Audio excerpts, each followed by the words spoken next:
nikasimame kwa njia zako na nikafanye tu kwa ajili yako, maana utukufu ni wako. Ukambariki msikilizaji ambaye anatutazama, anaye anatusikiliza na ambaye aliye hapa, wote ukawabariki, ukawafanikishe katika malengo yote, na ni katika jina takatifu la Yesu Kristo naomba na kuamini. Somebody say amen. Sasa wacheni kuwa serious, wewe ni simple sasa kidogo kidogo, najua lunch iko karibu, that's why you are kujioni. Salimia mwenzako tu, acha kuniangalia na ubaya. He is your friend, he is a citizen of this world like you are. Bwana Yesu asifiwe sana. Mwambie karibu. Thank you very much. Unaweza kuketi tu. As we agreed, we shall never be waiting, changing our time because of people. Let us go, even if it will be one person, that is what we will do, until we return it to where it belongs. Bwana Yesu asifiwe sana. So our services strictly itakuwa ikianza 12. We do the praise and worship. Within that time also there's prayers, intercessory prayers until 1. That is 1 the time I will be standing to preach, or any preacher will be around. That is the time we'll be standing to preach. But the others, your time ya kupushi mpaka saa 8 saa 9, we have to cancel. So those who are used to come to the saa 8, tell them mambo imebadilika. Bwana Yesu asifiwe sana. Mwambie mwenzako mambo imebadilika. Because we need to be timekeepers. We need to change. We are not supposed to be driven ati tudaka saa 8. Jana tulianza saa 7. Kesho tunaanza saa 8. Because watu wametupush. No, we are not here because of people's pushes. We are here because we are serving God. Hallelujah. Give me a little bit high, kidogo too high kidogo, and I'll be happy with you. And therefore I'm also happy to see you, my bishop. How are you? God bless you. Ukuja tu salimia watu wa Mungu, hata kama ni neno moja tu. Wale watu na kupanga kupatia microphone, si bishop, ni wainjilisti. Usiwaipatia mwinjilisti. Kama uko time yako unapima masaa, usiwaipatia mwinjilisti microphone. Upatie kama umemaliza. Lakini apostle mzee kama wewe ni apostle, ni bishop ama ni archbishop? Praise the Lord. Bwana Yesu apewe sifa. Naitwa Dr. Mwangangi. Nashukuru Bwana. Nilikuwa nimekuja mjini kwa sababu ya masomo. Kuna class nafunza karibu na parliament na tumekuwa na wakati mzuri. Nikaambia Dr. Mary niko mjini. Kaniambia leo kuna kuanga na deliverance service. Nikamwambia hata wacha mimi nikapate deliverance. Na nimefika. Thank you. Sio na mwalimu. Mwalimu anakuwa precisely to the point. Lakini kama sasa ni mwinjilisti ya kiasa, unajua wakati niliokoka, maneno yani ana preach mpaka anasahau ako kwa muda wenyewe. So naangaliaga sana. Ukiona ni mwinjilisti nimekunyima microphone, usijali, nitakupatia nikimaliza. Wakati tushamaliza mambo yote, sasa hata ukitaka kuendelea mpaka jioni, because they are unstoppable. Na unaenda kumwambia shikile, ngoja kidogo, sasa ndio nimeanza. Ni neno moja tu. Neno ngapi? Neno moja. Neno moja inaendaga inakuwa maneno 100. Bwana Yesu asifiwe sana. Mwaniki tengeneza hii kebo. Therefore I want us to read the book of leo nataka tuzungumzie watu 4 ambao lazima waogope. 4 people that you must run away from. People that you don't need. Hata ukiwasikia wako karibu na wewe, hata wasikie, those are the people that you need in your life. Now detect, umjue, this is the group. Run away from it. Because they are there specifically to bring you down. Bwana Yesu asifiwe sana. And this is in line with our topic ya witchcraft. And these people, they are witches in your life. I don't need always that lazima nikuwe na kedito nifanye hivi. ndio ujue nimekuroga. The presence of me who is a witch, by what I'm going to explain to you, will make you know that this person, I don't need him. Hata kama amekuja na Range Rover, mwambie tu chukua Range Rover yako kwenda. Hata kama amekuja na mamilioni ya pesa, mwambie tu pack your money and go. Because that person is purely meant to destroy you. Is purely meant to bring you down. Na ni watu natural, si watu artificial. Najua kuna watu natural na kuna watu nini? Artificial. Who are the natural and the artificial people? The artificial people ni wale watu wanakuja, they were not like that yesterday. They are not like that. But kuna mtu amezaliwa akiwa mbegu tu ya kumaliza watu. Yani akiingia mahali, there must be a problem. Bwana Yesu asifiwe sana. Akiingia mahali, there must something that will happen. Something that will be so drastic. Na si kupenda kwake, hata yeye ukimuuliza, ulipaka hii maneno, anakuambia hata sijui namna gani. Ni kuna wengi hapa sasa wamekuja hapa deliverance, wanakuja na niambia apostle niombe. Mahali popote nikienda ninalipataga rejection. Bwana Yesu asifiwe sana. Watu wote wanaanza kuniinukia. Naanza kumhubiri na muuliza sasa, ulipoingia huko ulikuwa nini? Ulikuwa wapi kabla uende huko? Ananiambia nilikuwa kaburi ingine. And the same thing happened. Alafu before that ulikuwa wapi? Nilikuwa kwa kazi nilikuwa nafanya. And the same thing happened. Na shule, what used to happen? Our class ilikuwa inani hate for nothing. Hiyo ni secondary, yeah. Okay. Tuende primary. Na primary, hata primary walimu wote walikuwa nachukia. Wako nasema Bwana Yesu asifiwe sana. Unaona, this is not a yesterday thing. Ni kitu iko ndani ya mtu huyu. Kwa hivyo this is a demon. And this demon has a way to be dealt with. Therefore, ask yourself, ama uliza your neighbor, have you ever been rejected? Did you ask your neighbor? Nimeona tu umefanya kichwa hivi. What does that mean? That's a bad thing with Christians. And that's one of the topic I'm talking about Christians. Na unamwambia, ask your neighbor, have you ever been rejected? Alafu anakuangalia tu na macho mengine. Sasa unashangaa, ameuliza ama hajauliza? Bwana Yesu asifiwe sana. Because a Christian is a teaching like this one. This is not preaching. On Wednesday we don't preach. On Wednesdays we teach. And I am a teacher here today. And a teacher, you need to participate. We need to be part and parcel of this meeting. You need to respond to me so that I can respond to you. You need to even interrupt me and raise up a question. That hapo umesema sikushika mzuri. And you come out with something, a question that will lead to something else. When we are preaching, that is when we promise you heaven, which we have also not gone. Hello? That is why we promise you a car, na hakuna mtu ametupa gari yake kwa barabara. That is why we promise you land, na hakuna mtu umesikia miabado mshamba yake. When you are preaching. And we make a lot of noise. And we make a lot of confusing noise. Hallelujah. But when you are teaching, we must be factual.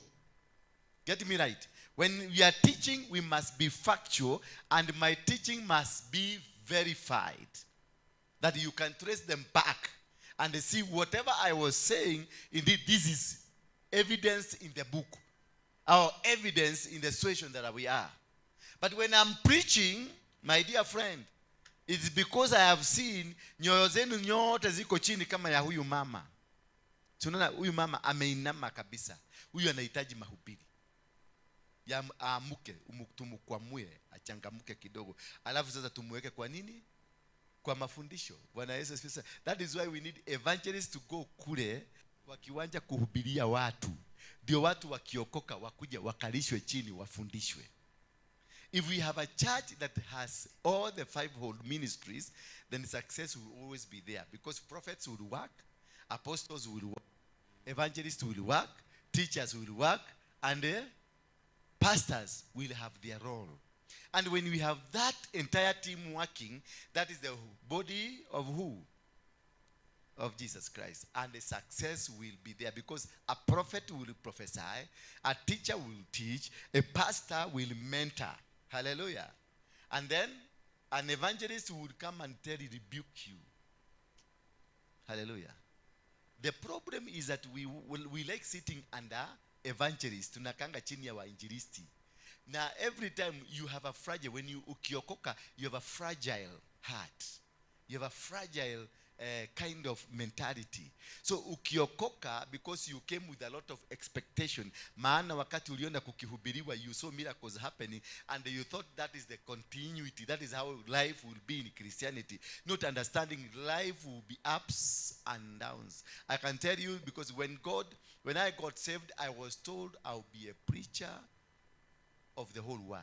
I will go every part of the world. People will become, millions and millions will be saved through me. Hallelujah. And immediately when I captured that and I saw miracles happening that time, I knew this is the time. And I started doing miracles. Now when you refuse to go down, I will push you. Nitakupiga tu miguu chini uanguke chini. Kwa sababu umekataa miracle ifanyike. Hallelujah. So I will force the miracle to work. Why? Because I was acting in the wrong time. Yes, it was prophesied I will become, but nobody told me the road between that time you've been told this will come to happen and the time the thing will happen. Those are two different parts of the world. It is heaven and earth. When they said you are going to become rich, they don't tell you how you will become. But they will tell you the beginning where you are, and they will tell you the end. But barabara ya hapa katikati, nobody will tell you how you are going to become rich. So it is you to fight the bush and find your riches. Because once they have seen it, it is there. Hallelujah. Once they have seen that you are going to be a big preacher or you are going to have a big church, it is there. Because yes, when they prophesied that I will have a big church, I didn't have a church. But now look at what we have now. We have a big room. It's a big room. Sindio? Yes, it was prophesied. But how I have arrived here, it has taken me 15 years. You get me? Somebody will prophesy to you that you are going to become my wife. Yes, it could be you are going to become. But the process kutoka siku hiyo, the prophetic word has been released. Na wewe kukua bibi, labda utakuja kuwa bibi ukiwa na miaka 90. So, because the road will never be explained to you how you are going to go there. I was told, nitahubiri, nitakuwa na kanisa. I was told, nitaingia kwa ma TV. I was told, nitakuwa kwa ma radio. I was told all these things. These things has happened. But how many years has taken over me? Since 2007. Last year, ndio nimedominate ma TV. Last year, ndio nimekuwa na church kubwa. Last year ndio nimekuwa sasa watu wanaanza kuniamini. Umeanza kuniamini? Last year hiyo ingine, wacha hiyo ingine. Watu walikuwa wanasema, "Kale ule wa mogeke." Ni ahonokire. Aliokoka. Kai, huyo mtu ni shetani. Sasa, but all of a sudden, just things happened. And I saw people flocking. People calling me from all over the world. I normally receive more than 500 calls from international calls from all over the world. Before I come here, ninakoga nimeongea na dunia mzima. Unasikia huyo ni call ya Canada, huyo ni Australia, huyo ni Germany, huyo ni Qatar, huyo ni South Africa, huyo ni Uganda. Mpaka zingine unaitwa Prince William, na anamuuliza hiyo ni nini? Anakuambia it's a country. From where? It is a country somewhere. Sasa unashindwa, what is this country? Bwana asifiwe sana. But this was prophesied 2007. That's when I had this prophetic word. But now, immediately, wakati nilipata hiyo prophetic word, I was kwa James Maina Nganga. Na immediately nikafungua kanisa pale Bruce House, kwa hoteli ingine hapo inaitwa Belcanto. Na nikaanza kusema hata Nganga hawezi pata anointing ile niko nayo. He can't get me. Katira baba. Ribo baba saya. I didn't have an idea of what I'm supposed to do. But what I did, I copied James Mainanganga. I started, nilipiga makelele hata ungefikiria ni busi yako kwa nyumba. Watu wengi walikuwa wanakuja kuangalia ni busi gapi ziko kwa hiyo nyumba. Because I was making a lot of nonsense. I was making a lot of stupidity utterances. A lot of ndimi ambazo sielewi. Mpaka na sasa kwa sababu nilisikia nilisikia nganga na nimata alikuwa amehubiri hii kitu ikasika ikadry. Baka unajua meme inatoka kwa hapa, haitoki huko ndani. Sisi kama hiyo inatoka huko ndani. Lakini meme imetoka hapa. Kwa sababu huko ndani kumekauka. Sasa unatumia hapa. Na nganga alitumia hapa kwa sababu huko ndani kulikuwa kumekauka. Mimi nikafikiria ni dimi, nikaanza meme. Na 30 minutes nikisema meme. That is the confusion of being a leader in the spiritual world. If you don't understand the calling and the principles of the calling and the dynamics of the calling, because many of us have failed because we don't understand the dynamics of the calling. Now you start like a YouTube page and you see people responding to you. Oh, that's wonderful, that's wonderful. And then you go now full blast. Unaanza kuattack mapasta, unaataki watu, because you don't understand the concept of what you are. You will not succeed. Now that umekuja hapa kama huyu sasa, of course, let me use you, my brother. Nimekuja hapa ni muimbaji. Nimempatia pulpit. Na ile kanisa ametoka ndio akuje hapa. Ametoka kwa kanisa kwa watu watatu. Huko korokocho na ni ya makaratasi. Amekuja hapa by God's grace, nimempatia microphone. Ameimba hapa mpaka watu kanisa mzima wakasema, "Oh, he got a nice voice." Na anakutana na wanaume wawili pale, wanamwambia shika hii 500 edo kakunywa. I want to bless you. Unamkuta mama mwingine anamwambia shika giri moja. And from that time jamaa venye alikuwa anakuja ameenda hivi kwa sababu hata mifupa yake haina nguvu, maana hakuragi sana kwa sababu hana chakula. Sasa unakuta anatembea hivi. Did you hear? Why you there? Sasa hiyo tuko na YouTube inaendelea sasa live. Sasa unamwambia enda kwa page ya Bethel. Weka upande ya worship. See how I electrified that church. I found a church that was dying. But when I went niliguza microphone. Na kutoka saa hiyo kipawa chake kinakufa. Maana he will not act on the principles of the growth, but he will act on the principles of mediocre. Because now you become a mediocre and you drop the reason why God called you. You pursue the reason of populism. And that is what has failed churches. That is what has failed men of... Mimi nilianguka. Na wakati tukafungua hiyo Belkanto ikaanguka. Tukatoka hapo tukaenda tukafungua ingine na hapa Mukuru ikaanguka. Tukaenda tukafungua ingine Kayole ikaanguka. Nikaachana na Ukristiano. Nikasema this is nonsense. Why? Because I was not ripe. Sikukubali kuiva.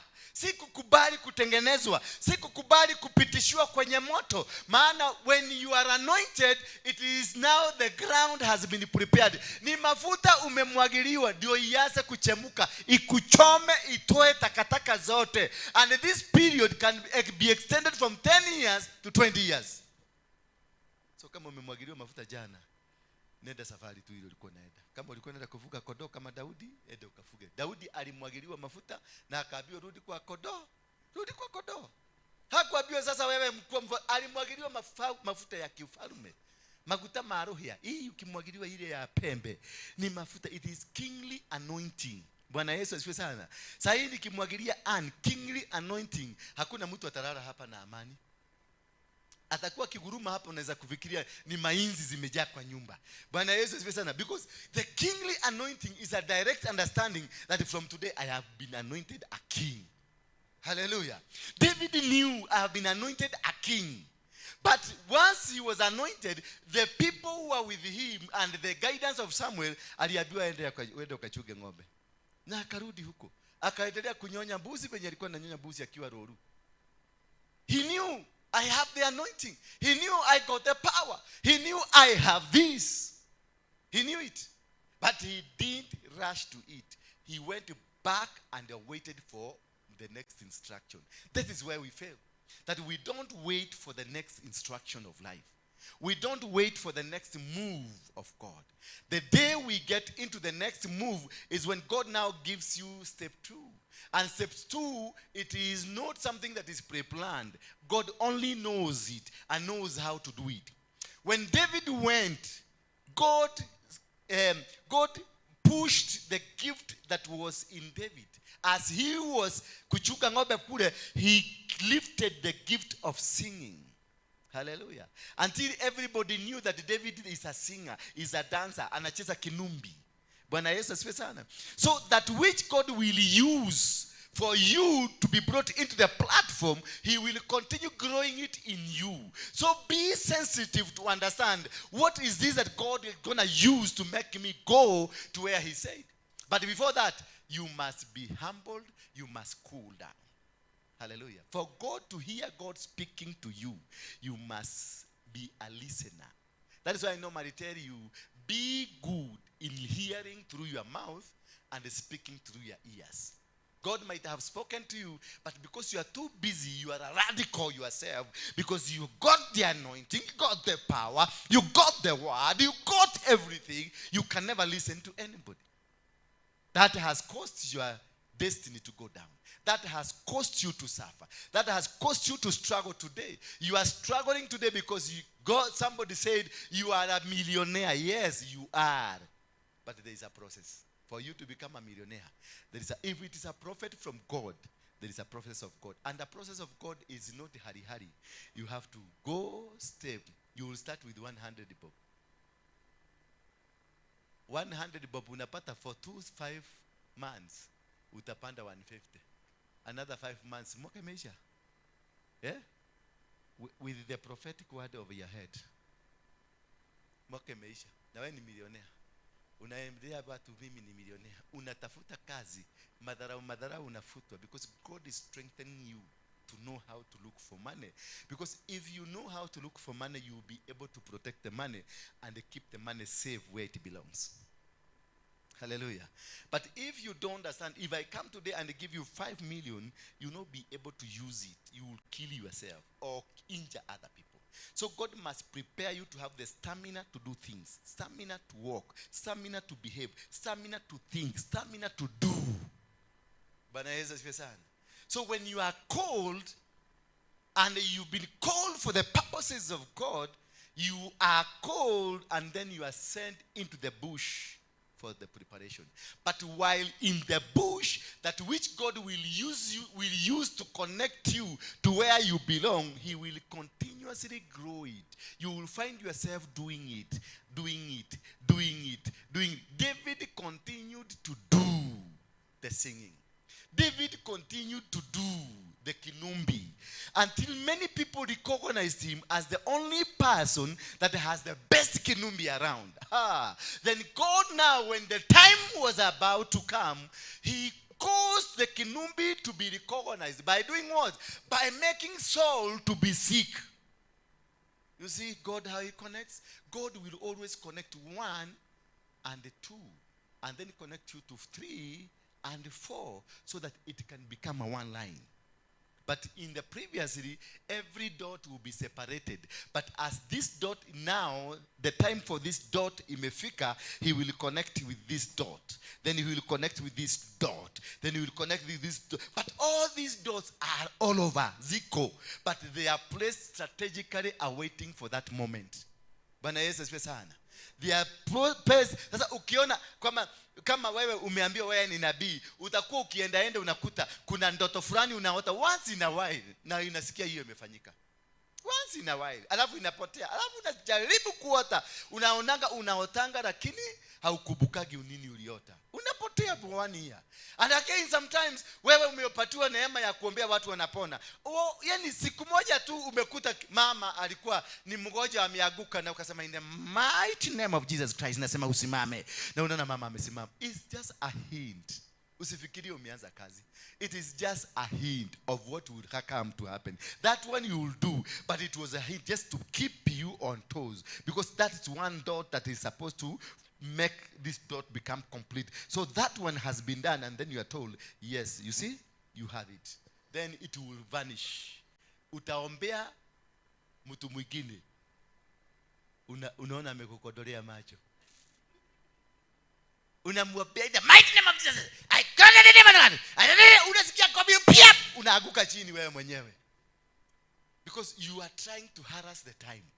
Bwana Yesu asifiwe sana. So God has a preparation. God has a way to put it that it will come to happen, but not within your time, but within the time of God. Are you getting me? And this time of God, everything, all the indicators of what you are going to become are there. You will see them. So if they are there, if you have seen one, the rest, number 2 is there. If you have seen number 2, number 3, and the 4, and the 5 are there. So don't worry, don't panic. It's going to come to happen. So when these dots come together and the anointing, sasa wakati Daudi alikuwa kule akiimba, akipiga kinumbi yake, he was not doing it for men or women. He was doing it for his cows and goats. Hallelujah. So whatever happened to David was not for men. The anointing was anointed, but the anointed practicing part of it was not done with men. It was done with animals. Hallelujah. So you might be called, but where are you sent? Unatumwa kwa kichaka ingine mpaka unashindwa. Is this God really? Ako sure. Yani niko kwa duma. Hallelujah. Unatumwa mpaka unashindwa. Unapata tu accident, unasemekana utakaa Kenyatta miaka 2 huko Kenyatta kama umekaa huko. Mpaka unashindwa, is this God real? And God promised you. Akakwambia, I will make you. I will do this to you. I will bless you. So that when God said that I'm going to, and you heard, it was a voice from God. Yes, it was a voice from God. But this voice does not tell you start now. Because there is a voice and there is an instruction. Once you hear the voice, it prepares the ground. But the instruction, it gives you direction. A ground, if it's being prepared, does not give you direction. You are just being prepared, you are going to become a teacher. You are just being prepared, you are going to get married. You are just being prepared, you are going to get a business. You are prepared that there is something for you God has prepared, but He has not told you when to start it. So you have to wait and open up your ear. Listen carefully as the next move is given unto you. Hallelujah. So when David was about to start, that was about the 12th year or 13th year. That is when this man called Saul became sick. And he became sick, a sickness only a Kenubi can heal. You see how God works? He will create something that only what you have can bring a change. He will create something. He will create a company somewhere to feel the pain or the pinch of the economy, and you have what they need to unlock it. So this one that what you have that they need has been in you, slowly growing by God, grown by God. Inaendelea as the disease that will cause you to be known, that will announce you, is created on the other side. So there must be that part that will announce you, and you who is going to be announced. What is going to be announced, the which God has deposited in you, is that which that will be required to announce you by the announcer who will be having a problem that you are going to solve. Are we together? Are you getting me? I'm so complicated. Am I talking to somebody? Yes, because I've seen so many dreams have died. Not because you don't have a dream. You have a dream, but you have rushed the dream. You have not interpreted the dream to understand that this is not the time for the dream. David never went to rush for the dream, to rush for the anointing that he had to start working. But instead, he went with the goats. He went on with the cows and the donkeys. Those are the best friend that he thought, I was anointed kuchuga mabusi na ng'ombe. Hallelujah. For him, he was so settled. He was so completely where he deserved, what he wanted. He was happy to be with his goats. He was happy to be with his cows. He was happy to be there. Hakuna watu ni yeye tu anaenda kuchunga. He was so happy. He was delighted to be at his best. Hallelujah. But if I were you and me, then I would have rushed. Oh, you didn't see? Nabii Samuel alikuja kanimwagilia mafuta. You didn't see? You must be blind. Yani this thing, you didn't hear it. Kwani unaishi dunia gani? You didn't hear it? Yeah. Baka analeta masikio yako ndio usikie venye alisikia. You didn't hear it? Yeah. Because you don't understand the concept of God's blessing, as he planned to bless you, as he planned to lift you up, as he planned to change your life, he will not rush the process, but put you through due processing. So when you are due process, there are so many challenges that will make you the material that God wants to use. Because you must be a material that God wants to use. And if it's a material that is called gold, now you go to the books and understand how is gold produced and how gold does it become gold, and at what stage does it become gold, and what is involved for it to become a gold. So if Penina, it has been said to you that you are going to be a gold, go to the books and understand what is the process of making that gold, and the end. And what is the processes? Uasa ukisoma ujue kuna moto itakuwa involved, ongojea moto. Kuna kuchibwa kutakuwa involved, ujue kuna kuchibwa. Kuna everything that is involved for you to become, you must study it. So wherever you are in step 1, you will be able to spiritually understand I'm in stage 1. Then go stage 2. Then spiritually you are aware and understanding that this is my stage 2. And then you go number 3. Until you know now, sasa niko. Wasa ukisikia moto umewaka kabisa, maisha imekuwa down, upside down, that you know sasa uko ni kuchomwa na chomwa. Hiyo unajiweka mzuri kama Isaac ambaye aliambiwa na baba yake lalia kuni, na akalalia kuni bila kuuliza swali. Akaona baba anachomoa kisu bila kuuliza swali, na akalala tu hivi kisu ichomoke. Mimi ningechapa huyo mzee gumi mpaka wewe mduagai. Hivyo umeokoka kabisa, umeokoka na you are heavenly bound. Baba yako sasa akulalishe kwa madhabahu. Sio kata kutoroka. Ni kukoga yeye kwanza. And uwe. Unajuragira ke. Nitakukoga. Bwana Yesu asifiwe sana. But this man, Isaac, knew that I am in the process of becoming that which God wants me to become. So he was already prepared. Remember when he was asking his father, I can see kuni hapa, naona kisu hapa, naona hata kiberiti hapa. Where kigogona geko, busi ya kuchija iko wapi? Baba yake akamwambia God shall provide for himself, and he knew. The father knew when unachija. But he could not tell. And when this man alikuwa already prepared to be killed, he was told by his father, lie down. Na kalala. Akaona kisu ikiinuliwa, hata hakufanya alitulia tu. Why? Because the man has gone through the process of God.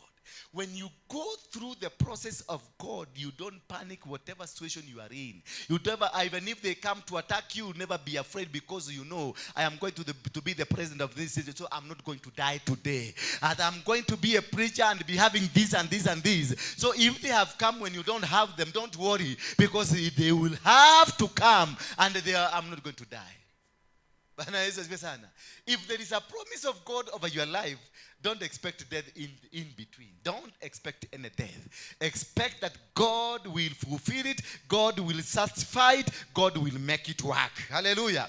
Because God has promised you, and God is a promise keeper. He does not fail it. He does not fake it. He does not do anything that is against you. He said this is going to happen to you, and it will happen to you.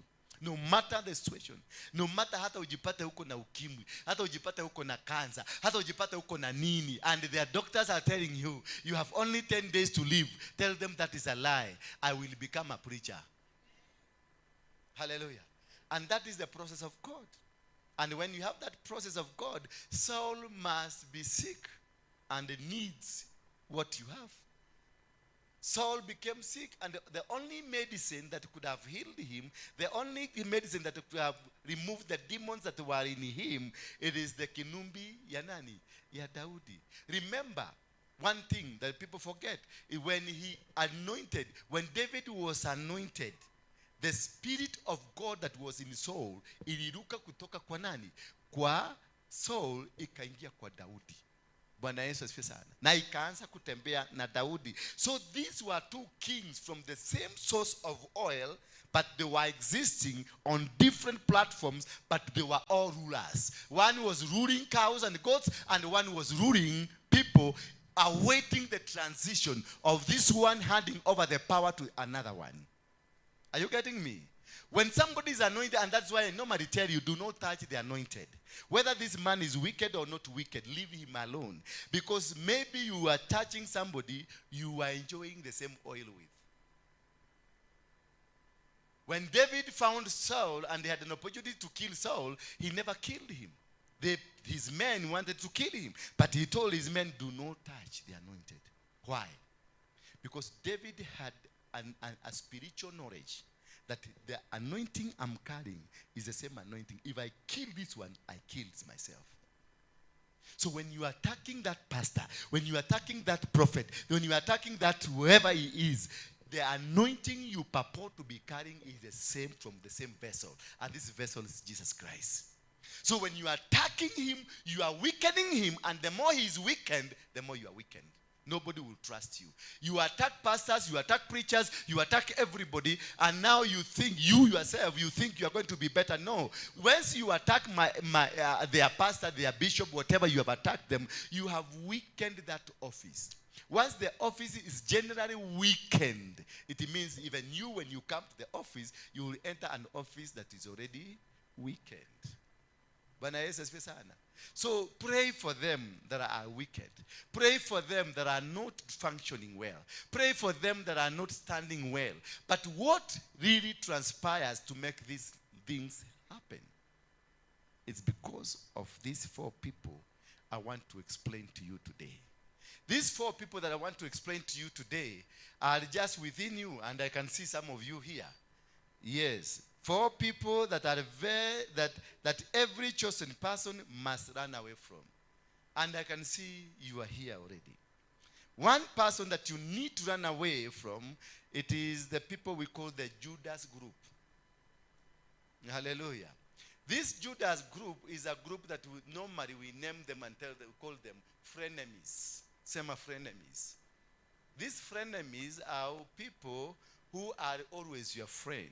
They are always your friend. They are always good people around your life. They will give you advices. They are the people who will be pretending to be supporting you. But when you move a bit, they are the same people who will talk against you. I preach here. I normally preach here to you people. I preach to you. But you are the people again who goes to those corners and talk about me. I'm saying, praise God. Praise God again. Praise God again. Praise God again.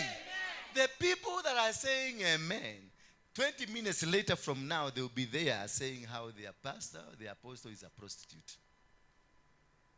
The same people that will be shouting, hallelujah, amen. You have been I want to prophesy, prophesy. I want to prophesy, prophesy. Man of God, say it. Man of God, say it. The same people, you find them at that corner. Those are the most dangerous people that you can have in your life. The frenemies. They are the Judases. They are with you waiting for that opportunity to hit you. They are only enjoying your food. You will share the same plate with them. You will share everything together with them. But they are waiting for that wonderful opportunity. And they will go tell people, the man you will see, I kiss this way. That is the man. And he will be there to witness, to see whether it is happening. Those people, the frenemies, are the most cunning, most dangerous, most purposeful people to make sure that you have gone down. You'll be doing business with them, but inside them, they are doing another business against you. Hallelujah. You'll be walking and trusting them, but in some quarter, they are also doing something. In most cases, they have a weak spot for you, and you also have a weak spot for them. Hallelujah. These people, they have a very weak spot for you. Very weak. They can lay their head because of you. They can do anything. They can give anything. But the time of hitting you, and you find yourself, you have also a weak spot on them. You love them. Everybody is questioning you about this man. Everybody is questioning you about this woman. But you find always you are with him. You are the way you unatuma, yeye ndio unatrust. Nenda uninunulie, nenda uniletee, nenda unifanyie. Kumbe ni nyoka imekukura. By the time you come to realize umekuliwa, umeisha, huyu mtu hata you cannot believe it. Na uwezi kumfanya kitu kubwa, maana uwezi kuimagine. Unamwambia tu wewe enda tu. Kama unaweza kunifanya hivyo, enda tu. Una feel mpaka kwako, it is so painful, it hurts, you feel like you want to cry, you feel that unaweza kumshika umuue, lakini unaona unamwambia nimekuachia tu Mungu. That is a sign of a defeated man, a sign of a defeated woman. When you say nimekuachia Mungu, you have been destroyed completely. And who destroyed you?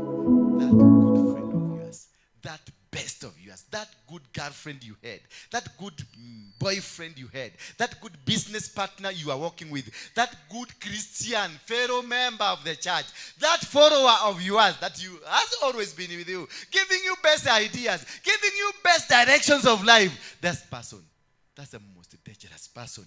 They are always, you always find a spot, a weak spot on them, and vice versa. They will walk with you until their target is found. These people, they will just be walking with you. They can't leave you. Watakaa kama kupe. Hallelujah. They wanakaa kama dhuya na dhuraku. They will walk with you until they get their target. Wakati sasa watakuwa sure, now we are sure of this person, this is a time to hit. That is when they will hit you and you will be surprised. I'm asking yourself, can Jerry do this to me? Can Mwagi do this to me? Can Onyago do this to me? You will be left frustrated by what has happened, because it is beyond imagination that the soul and the soul can be involved in this. Hata utakata, hata wakikuja kukwambia hey, waambiwe ni nani amefanya, unasema no. This can't happen. Did Joseph ever believe that not Joseph, who is the Isaac is the father of Joseph? Is that true? Jacob, the father of Joseph, ni Isaac. Sasa munaona, I'm still saying you are the people I'm talking about. So it is Isaac. Isaac, when he was told your son has died, he believed. He went into mourning because nguo iko na damu ndio hii, na I believe. And it was just, he could never imagine that his sons can kill their brother, because that was beyond his imagination. He only came to know many years down the line. So these people wanaweza kukuwekea kitu na uchomeke, only to come to know 20 years ati ni Penina alinifanya hiyo. How? Yani Penina, I know. It can't. It is not possible. It is not. Baka unasema, I swear, she can't do this to me. Bwana Yesu asifiwe sana. Hallelujah. These are most dangerous people. They are people that you must understand them as you start the walk. They are people that you must understand them because you need to know every step they are making with you. You don't give all yourself to them. You don't give all yourself to the friendship that you have. There is a mistake. And this one, there are always red flags that happen in your life. There are always some small things you'll be seeing. Maybe a red flag, maybe a yellow flag, maybe a green flag. There is something that is happening around you. So that is why sensitivity in your life is so important. Once you are sensitive to what is happening with you, you'll be able to know these people before they hit their target. They are called, in a short word, are destiny destroyers. As we have destiny helpers, these are destiny destroyers. They will get inside you, right in your office, right in your life, right in your business, right in everything. Not that they want to help you, but they want to make sure they have destroyed you. At the time, remember, had Jesus not been God, had Jesus not been a savior, where could we be having another Jesus? This man could have killed the destiny of Christianity. Hallelujah. This man was able, that whatever he did was killing, because he thought he was making money, but this man died. So he went and hanged himself. Not because the mission failed, but because he thought this man will not die. But he has already killed. If Jesus was an ordinary man, then the destiny of Jesus could have been killed. But because God was in Jesus, that is the only thing that saved Jesus. But Judas was a destiny killer. Hallelujah. And Judases are in your family. A Judas could be your husband. A Judas could be your wife. A Judas could be a fellow pastor. A Judas could be a mushirika. A Judas could be somebody that is around you. And all these Judases are the people close to you, are not very far from you, are just people that knows wow at ukienda. When they see you doing this, they know you are annoyed. They know. Hallelujah. When they see you do this, they know umekasirika. They know you. When you have wakiona tu wanakwambia unaona gweka. They know you inside. They know how you characterize. When you eat, like you are doing this, at advice wengine tokeni sasa kumeharibika. But these people, they know you well. They understand you completely. They know how even you ngonota. Hallelujah. These are dangerous people. Mwambie mwenzako, these are dangerous people. They only attack you when your success has started. They will never attack you until the day of the success. They will only come that day. Wakiona sasa Mungu ameanza kutenda maneno. Ministry yako imeanza kuinuka. Biashara yako imeanza kukua. Maisha yako imeanza kubadilika. That is the day wanaanza kufanya kazi. They have become automatically active, because the mission in them, it is not to make you succeed, it is to bring you down. So they were being positioned there. That is why you have worked with them for 5 years. That is why you have worked with them with 10 years. That is why you have worked with them with that long, because they were kept here for this opportunity. And when it comes for the time to hit, they will hit you under the belt, because they know you. They know your weaknesses. They know what you are. They know how far you are. They know, because you have opened your heart to them. And the moment you discover that you have opened your heart to these people, then you will never imagine what they will be able to do to you. They have a problem with what God has put into you, but not with you. They don't have a problem with you. The only problem they have is what God is about to do in your life. They have a problem with what God has put inside you. That is all what that makes them hate you. But if you remain the same like them, they will be your friends forever. Hallelujah. Are we getting somewhere? Somebody, am I helping somebody? So to know these people, you have to be able to be very good. They don't care about your personality. They don't care about what you are, where you are headed to. They don't care. What only they care about is when God has opened a door for you. The day God will open a door for you, that is when you will discover they are bad people. Number 2, people that must be very wary of them. We normally call them household enemies. Hallelujah. The household enemies. The people of your family. The people that are closer to you. Household enemies are very close to you. It is your brother, it is your sister, it is your co-worker, it is your co-minister like here. It is the mushirika, my best friends, the people who come to my office and we have a talk, the people who will come, I will just, those people, those are the people we call the household enemies. Like now, Joseph was killed by the household enemy, the people of the family. Isaac, Esau was betrayed by his own brother and his mother, because mother overheard that our father, daddy, is about to bless his first son. So Esau was told by daddy, go to the bush and get me good meat.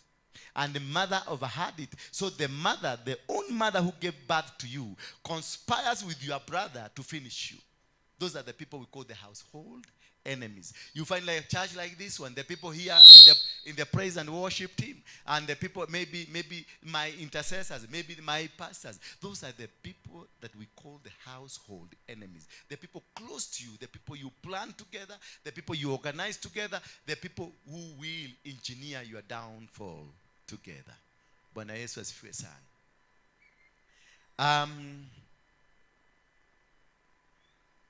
Mostly are the family members because of what God, and they do this because of what God has done in you. They are all mostly they are family members. And the action towards you, it is because of God has deposited in you. Maybe God has given you an opportunity to do business. God has given you an opportunity to travel abroad. God has given you an opportunity to become whatever you are going to become. God has given you an opportunity to succeed. God has given you an opportunity to become a pastor. They will rise against you. When I became a pastor, the people who descended from me are my own sisters and my brothers. They never came for the ordination. They all never came. I was alone. My neighbors and my other people, my friends, they supported me fully. But these people, they said, one of my brother whom I really love, he has atiari okoka. Who can? Yani muna kichwa mzuri. Mwenye sasa ordination ya nini? Ya mkora. And this man is a pastor, and he has ordination ya mkora. Has he even repented to be ordained? And he judged me, and he's my brother. He judged me completely, and he never attended. He incited the entire family. It's only my father and my mother came. And that is why you see, only your mother and your father can be good to you, but also your mother and your father can also be bad to you. If they don't understand the whole thing. If they don't understand the concept of God in you. So these people, why the family members? They are the first group that has access to you. The family members, they are there because they become that household enemies because they have the first access, the easiest access to you. It is the family members. They will come and camp in your family, in your house. They will come and call you brother. They will come and do anything that you need. They will come and wash your clothes. They will come and wash your house. They will come and cook you food. But they know they have come to bring you down. So these are the people that you must be very careful. Even if you see your sister has come kule kwenu nyumbani, yes amekuja, lakini kuwa mwangalifu kidogo kidogo. Mwangalie ukiona ameanza vituko kumwaga maji kwa nyumba, kusema anointing, anasikia hapa kuna harufu ya uchawi ya ugaga. Kuwa mwangalifu kidogo. Usimkubalishe tena sana, kwa sababu ile kitu italipuka hapo. Italipuka kitu hata wewe utashangaa ni nini, what went wrong. Hallelujah. Number 3, opportunists.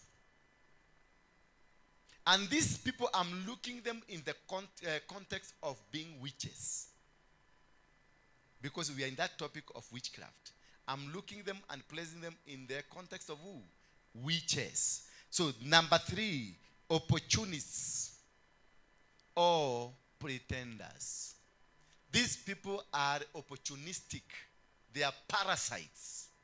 They are people who are only with you because there is an opportunity they are waiting. Because they are seeing like you are going to become rich. Now they hang around you. Because they are seeing like you've opened a company and now they think this company will grow. They hang around you. They have seen that you have started a church. They will hang around you. They have seen that you have started a journey that is a journey of success. They will hang around you.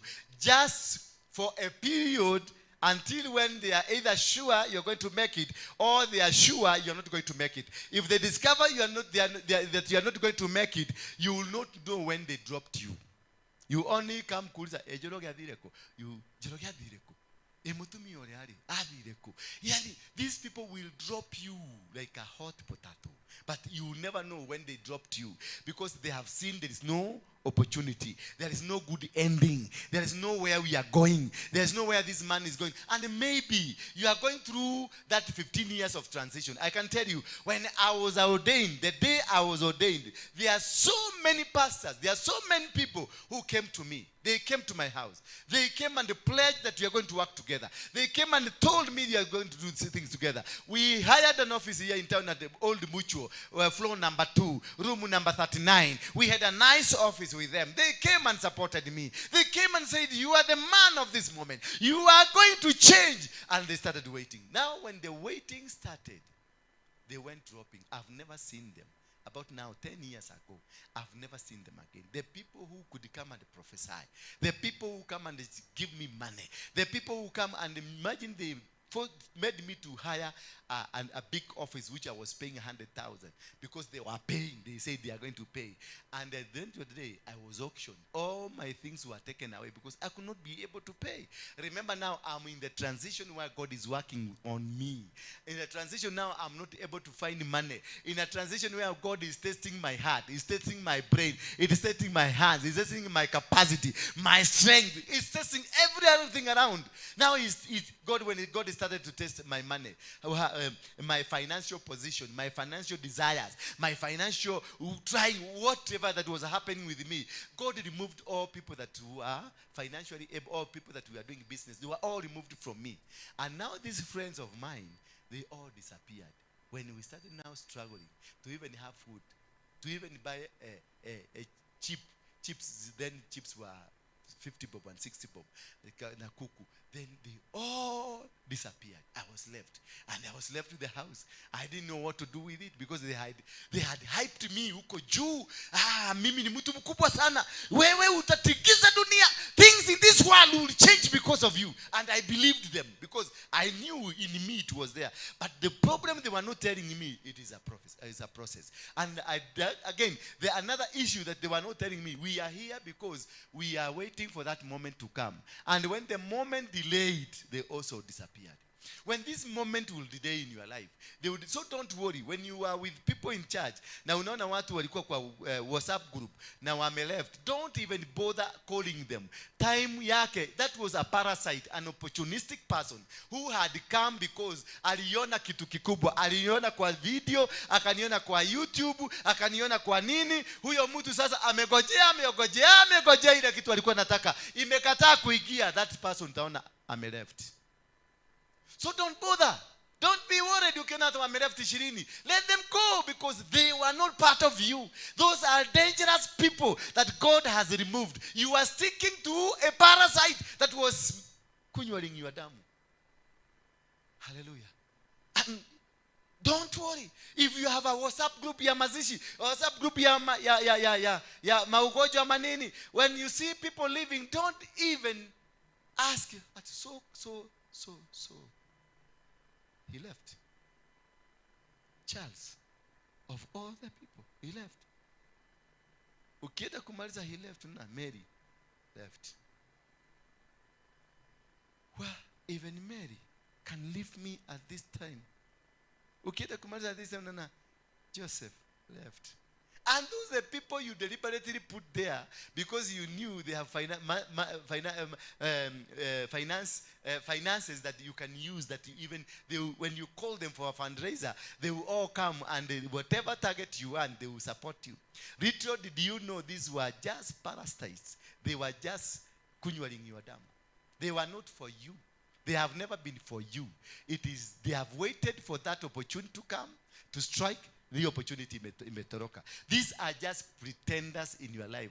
They have nothing to do with you. They have nothing to do with your success. They have nothing to do with where you are going. They have nothing to do with what you are going to become. They only waiting for that. They are fizzy. Normally I call them fizzy. You know fizzy? Fizzy is a hyena. For those who doesn't know fizzy, fizzy is a hyena. Fizzy does not have a mind that a hand, when it is going this way, it is still intact. The fizzy always thinks the hand is about to follow. So when you are moving this way, the fizzy is waiting for any time this hand. So the fizzy from a distance, itashida tu ikikuja, venye the hand inakuja inainua kichwa kidogo. Venye the hand inakuja inainua tu kichwa kidogo. Are waiting for that opportunistic moment, hiyo mkono yaguke chini ikuje kule. So those are the fizzy you can have. And the fizzies are many in churches. Hao ndio tunaitanga mafisi. Wanaitanga nini? Mafisi what? Timu mafisi. Mafisi sako. Timu mafisi. They are always around you. When they discover this thing is not working the way they were working. Like now in this church, let me give you a very example. I normally like giving my example and the church. They are timu mafisi of dark and handsome. Hallelujah. For those that we have been with you together, mumeona they have been dropping. They have been lefting the group because they were in the group of the church because they were Timafisi of tall, dark, had had some. When this thing has failed to work on them, and a drop. Tunaenda unasikia mwingine ana drop. And that is a prayer I made to God. Remove this mafisi from me. I don't want pretenders. I don't want mediocres in my life. I want the real people. You rather give me 2 people that are real than give me 100 people that are not real. Bwana Yesu asifiwe sana. Because when you have 2 people that are real, you are able to succeed. You are able to go far. You are able to win every battle because you have trusted foot soldiers that you will walk with you. They are with you because they saw an opportunity, but once you start facing challenges, they disappear into the thin air. Hiyo kanisa mimi se. Hiyo kanisa iko na mashida mingi sana. Hiyo kanisa sijui nini. Those are dangerous people. Ukidiscover you have one, hata uione kahint kwa huyo mtu, muache tu kama makamoto, muache chini na uondokee, na uangalie kule bali na uende kabisa. Don't even look behind. Those are dangerous people. Don't even call them back. If amekasirika, ametoka na makasiriko ameenda, unaambia Mungu, thank you for this wonderful revelation. Thank you for doing this to me. I could have not seen it. Had it not for you, I could not have seen it. Oh my God. Hallelujah. Bwana Yesu asifiwe sana. Those are opportunistic people. Number 4, gossipers. These are also another group of people, the gossipers. They are dangerous. Those people are dangerous. You find them seated. That's why you see I have removed that table that was there. Because it was now producing professional gossipers. Hallelujah. Professional gossipers. It was a source of germination. They were germinating. It was a breeding ground, fertile. It was fertile. I had to dismantle it because it is not planned for them to become so. It is not planned. They don't plan to become. You will find now this one has come, this one has joined her, this one has joined her, and this one has joined her. Now it becomes an office. Now they don't discuss anything. They start discussing Rhoda. Rhoda, Rhoda. Now, they discuss Rhoda. After discussing Rhoda, then they say,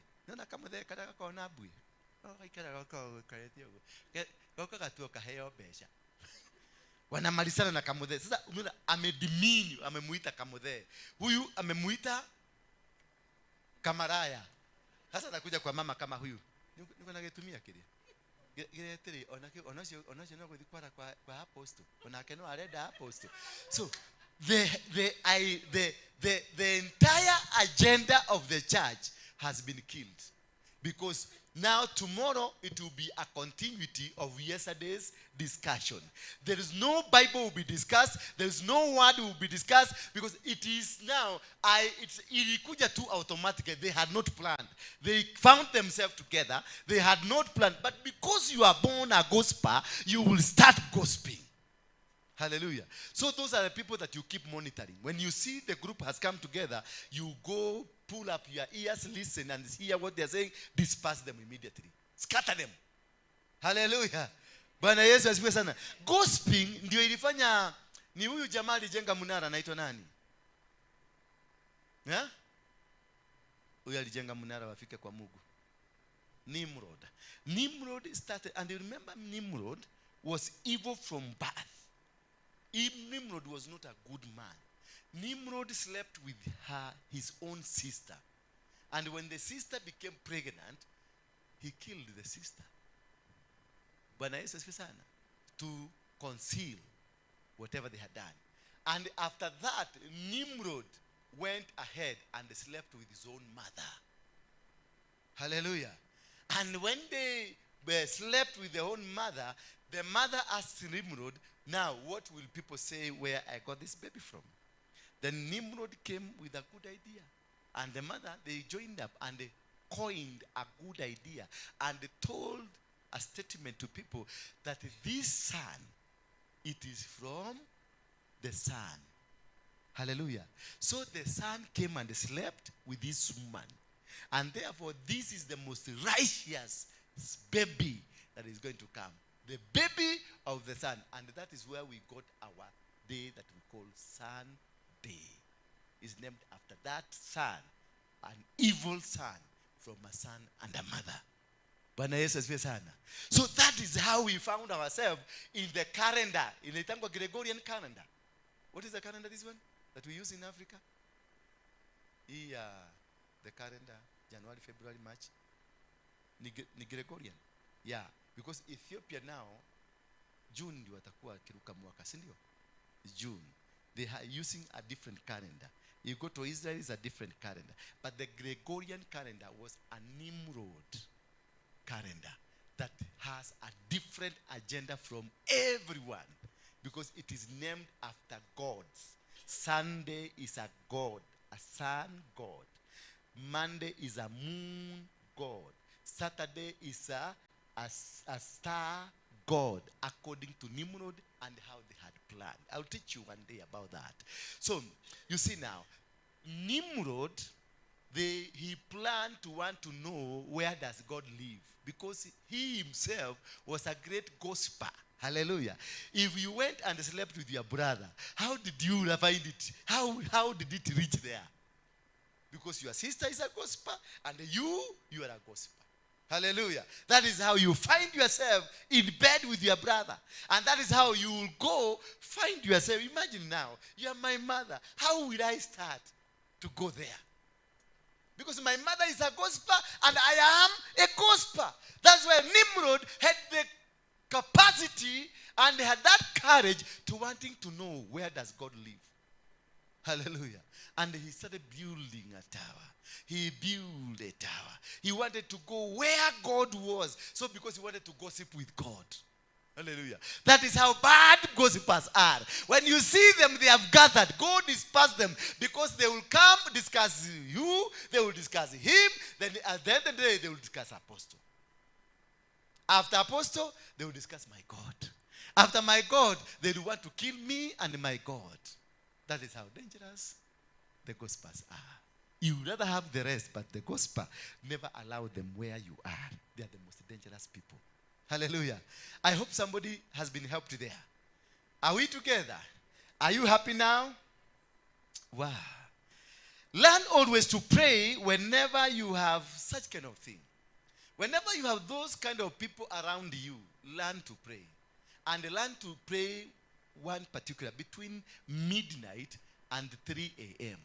That's the time you defeat these people. That's the time you can fight these people. Because a gospel, and a household enemy, an opportunist, and a frenemy or a Judas group, they are born. Hallelujah. They don't grow, they don't become along the way. They are born that way. Hallelujah. So if you find yourself gossiping, it is in you. And to defeat or destroy an enemy or something that is in you, I'm telling you, my brothers and my sister, you are born a gossiper. It is very hard for me to change it. Even if I preach to you. That is why there are so many people hopping from one church to another church. The greater number of you have been to several churches, 5, 6 churches, 7. Sindio? To 8 churches. You've gone there and you've praised the man of God. You praise him. When you are given the microphone to speak, and these gospels are good in grabbing the microphone. They are testimonials. The people who give testimonies on how God has done to them. They are the first people. Is there anybody with that? Yes. Nimekuja kutoa ushuhuda. Mungu venye amenifanyia. Najua wakati nilikuja hapa niliangalia kwa YouTube, nikaona mtumishi wa Mungu, nikaona huyu mtumishi amebarikiwa, na nikasema one day lazima nitafika huko niweze kuwa pamoja wa kupata blessing. Bwana Yesu asifiwe. Bwana Yesu asifiwe kanisa. Mimi sipendangi kuambia watu Bwana Yesu asifiwe ambao hawajui ile mafuta wako nayo hapa. Bwana Yesu asifiwe. And that is exactly what she did 5 months ago kwa Nganga. Hallelujah. Akatoka hapo sasa akimalizana na mafuta yangu ataenda kwa Manyuru. The same sentiment. Bwana Yesu asifiwe. Because this person is born a gospel. Hallelujah. Wherever they go, they have nice statements they make. They have nice stories they make. They are powerful in whatever they do. And the day they leave you with a mark. Utajua walikuwepo na walitoka. Hallelujah. Bwana Yesu asifiwe sana. Tusimame tu kwa miguu yetu tuweze kushukuru Mungu kidogo kwa nyimbo moja ama mbili, kisha tunapoimba mulete zaka zenu na fungu zenu za 10 ndio tuendelee. How many of you think that umebarikiwa leo? Ati nimejua mchawi mwingine. Na wachawi sio wale wa Githito. Unajua mumezoea Githito. Mchawi sasa, that frenemy is a mchawi. Hallelujah. The household enemies ni wachawi, and they are dangerous. They are powerful and they are what? Dangerous. They will bring down. Most of you have failed, not because you were supposed to fail, but because there is a frenemy that is with you. There is a household enemy. There is a person that has a big issue around your life. God bless you. So as we sing, you bring your sacrifices here and your offering. Then we will pray.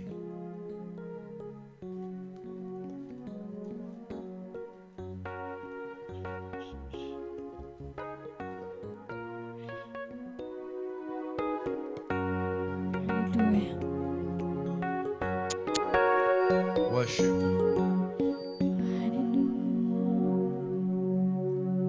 Kwa nini jambo lipi? Leteni zaka zenu hapa mbele.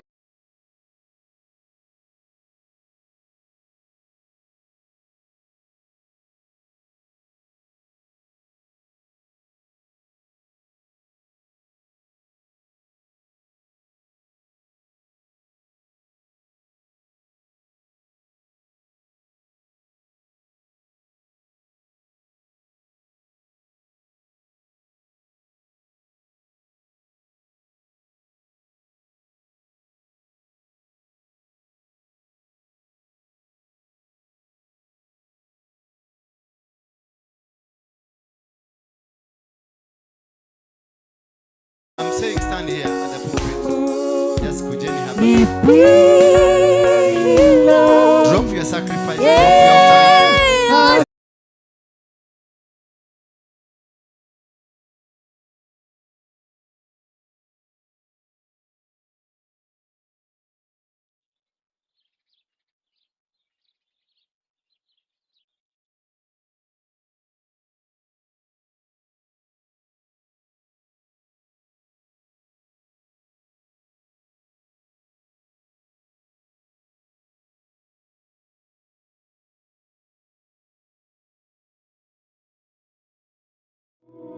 offering.